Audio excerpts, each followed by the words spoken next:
Hello everyone, তো আজ ছিল আমার স্বাদের অনুষ্ঠান আর আজকেই আমার 8 মান্থ পড়েছে। তো 7 মান্থে হওয়ার কথা ছিল, কিন্তু এত গরম ছিল যে বারবার ডেট চেঞ্জ হচ্ছিল। আমি বলছিলাম আমি রেডি হয়ে বসতে পারবো না, এতটাই গরম, এই শাড়ি টাড়ি পরতে পারবো না আমি। তো তার জন্য বারবার ডেট চেঞ্জ করতে করতে 8 মান্থেই পড়ে গেল আর কি।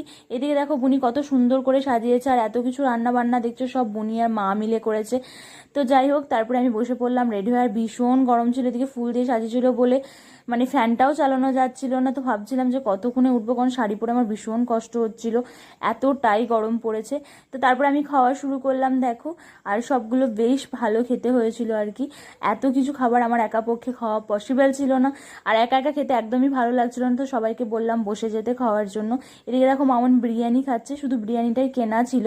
আর ও সাদা ভাতে যত ভালো কিছু থাকুক না কেন, বিরিয়ানিটা এত ভালোবাসে খেতে, তো বিরিয়ানিটা ওকেই খেতে দেওয়া হয়েছিল। তারপরে সবাই মিলে খেলাম। তো চলো, ভিডিওটা এতটুকুই ভালো